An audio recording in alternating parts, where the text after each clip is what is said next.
So I'm Grohsgal of Vegan Star Organic Farm in Lexington Park, Maryland, and I run a big produce farm. We have two outstanding young people working on our farm, actually working livestock on our farm, not on my payroll. They raise beautiful free-range animals, heritage pork, and free-range chickens. They are Ben Smith and Ivy Ivers of Star Grazer Meats. Processing free-range animals is a little bit more challenging than processing a factory-raised bird or any animal. The connective tissue, which is typically connects muscle to bone and one bone to another bone, tends to be stronger because the animals have to walk around to get the food that they want. So I want to show you how to break down a chicken. Previously, I showed you how to break down a chicken into individual pieces, individual servings. In this case, I'll do the same thing with the legs, thighs, wings, but I'll show you how to fillet off the breast. Many Americans like boneless chicken breast. If that's to your taste, or if you have a recipe that calls for it, this is one way to start. So, again, I'm using chef's knives and a small quite sharp paring knife. First I'll fillet off the breasts. That makes the most sense. This is the solar plexus of the animal. It's a cartilaginous piece of tissue equivalent to this on a human. It has bones to either side, just like humans do. And facing it like this for the camera, this is what I'm going to fillet off. If I do that with the legs and thighs slightly detached but not removed, it gives better balance to the rest of the bird. So I'm going to do as we did before for separating the thigh and leg from the main trunk of the chicken. I'm just going to sever there through the skin, pull this away with my fingers, do it on this other side. That frees up the breast meat for easier access. The skin of a chicken will moisten it when cooking.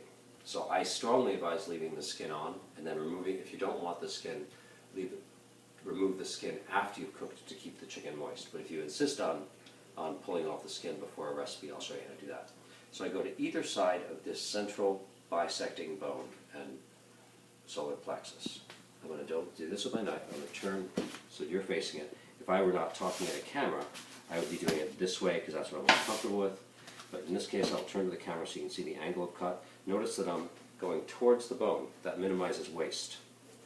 So I'm to, in this case, my right side, your left side of the bird.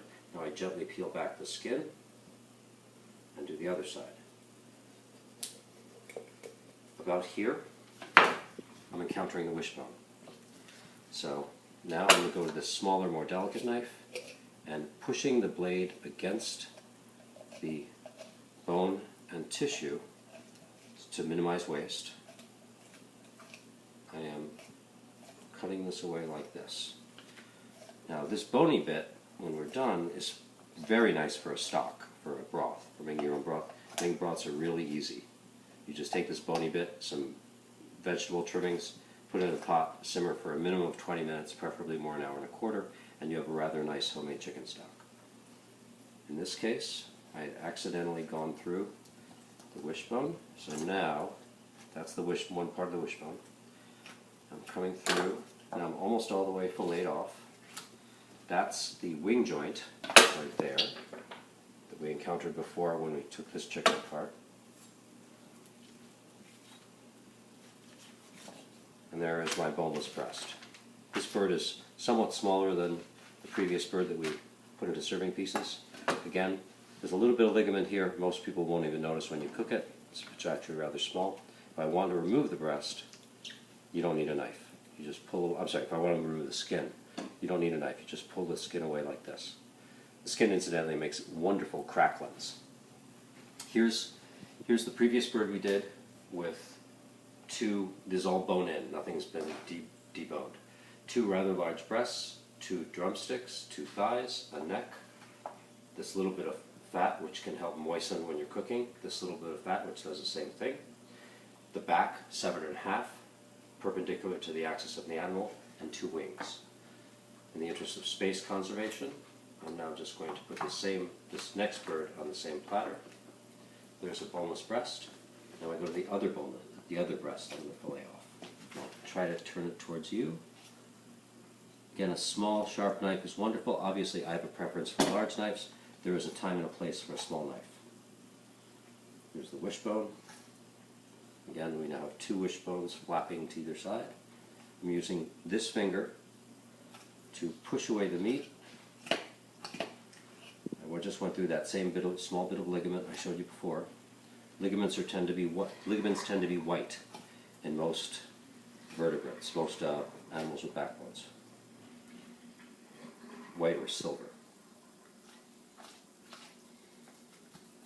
And this is exactly the same technique used to do a duck, because in the restaurant trade, most duck is de-breasted. The customer gets the boneless breast, and then this is slow cooked. This whole part of the animal is slow cooked.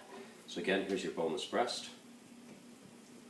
There's the skin if I chose to remove it. Easy to remove. Now, let's just review. I'm now going to break this down into eighths. 1, 2, 3, 4 wings, 5, 6 drumsticks, 7, 8 thighs. The rest of this frame is wonderful in a stock. Frame meaning the bony carcass that's left. So first I take off my wings. Same technique we used before. I angle it like this almost to dislocate it. Boom, it's done. Again, I'm not cutting through bone. I'm cutting through the connective tissue between the ball joint, the ball and the joint. I'm sorry, I'm using the wrong terms. I'm cutting through the connective tissue between the 2 sets of bone.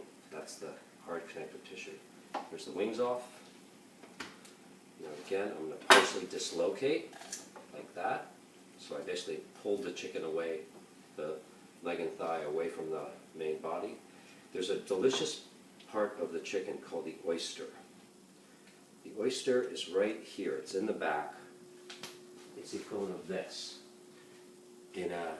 If this were beef, the oyster is what you call, it's actually a really premium cut. It's the New York steak. So, is that right? That is right, yeah. So that oyster is a small bit of meat, but it's the most tender in Middle Eastern cultures and in Asian cultures. The oyster is what you serve an honored guest. So I'm hugging this part of the body to get that oyster still attached to the thigh. Okay, there's my thigh and my leg. I'll break that down in a sec. Sever this skin because I like the skin. I want to leave it on the animal. Here I'm hugging to get that oyster cut again. I'm pushing my blade against the rib cage of the animal. There. Now this is what many people would use for a stock to make it fit into a smaller pot. I'm going to break it down slightly. Any way you want to break it down works. This will now fit in a small pot. Again, a 20-minute minimum and preferably an hour and a quarter simmer is best with bits of carrot or celery or whatever. Because I've done this so many times, I didn't have to search around for the connection between the thigh and the leg joint. But to show you, there it is, the white.